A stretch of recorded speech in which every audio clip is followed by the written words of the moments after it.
Here's one of our 331 Ford stroker engine, turnkey engines from CobraEngines.com here.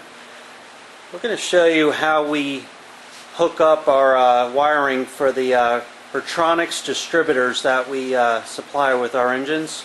It's a very simple hookup. We already have, there's just a red wire.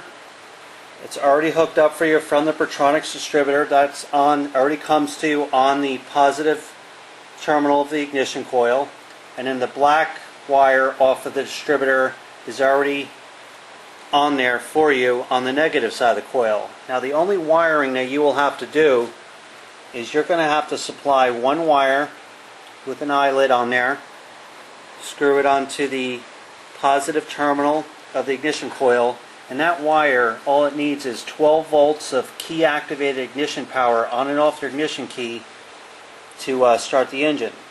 So the only wiring that you have to do is one wire to the plus side of the ignition coil that has 12 volts key activated power. The negative side of the coil, that's where you can hook up the tachometer wire for the RPM tach that you'll hook up. And that's it. The timing is already set with our timing light, but if for some reason you need to set any timing, I'm going to show you how we do it and how to properly do it. So basically the Vertronix distributors have a vacuum advance hose on there. What we'll do is I'm going to start the engine up, and we're going to get the idle at the lowest setting that the engine can run, probably around 800 RPMs, and I'm going to pull the vacuum advance hose off of the vacuum advance.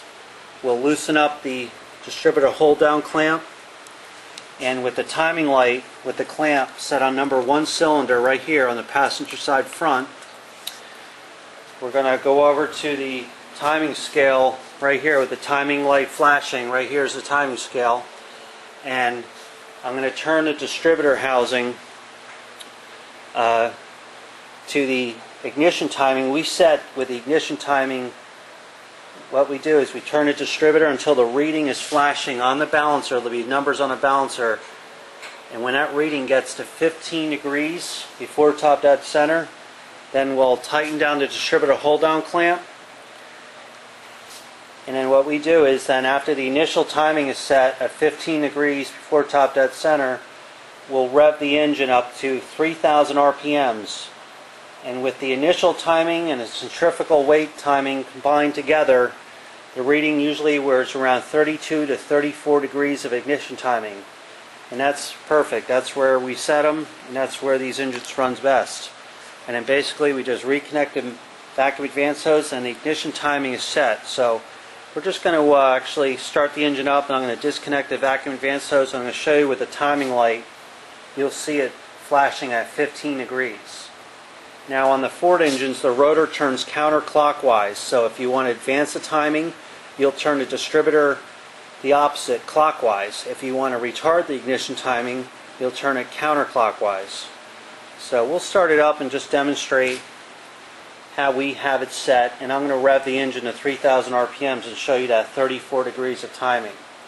So it's pretty simple, and again, the engines all come to you with the timing already set and all the adjustments made, but this is just for a demonstration to show you how it's done.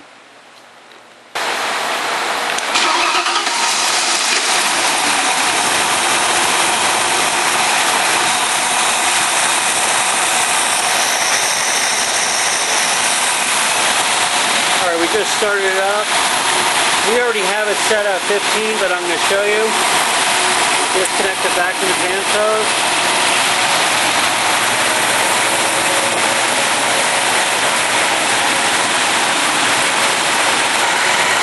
Right there, the ignition timing is set.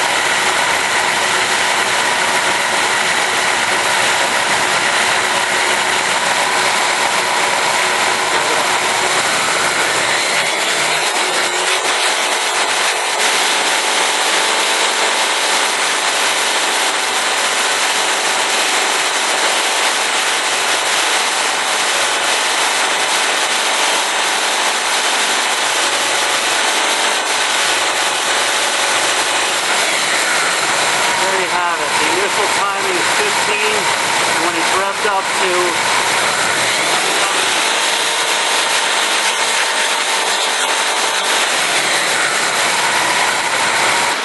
okay, there you have it.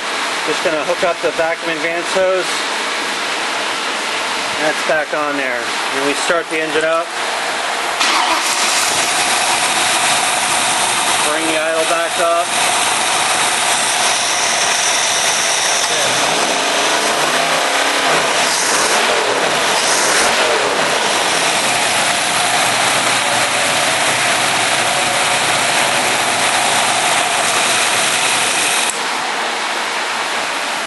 That's it. That's how you hook up the wiring on a Pertronix distributor from CobraEngines.com here.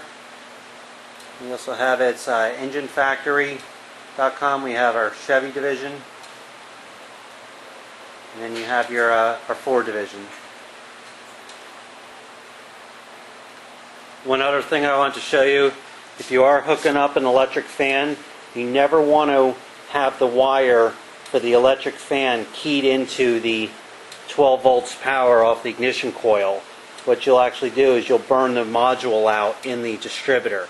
So always keep the 12 volts power, key activated power to the coil independent on its own. The electric choke, you want to have that wire independently wired from the fuse box on its own.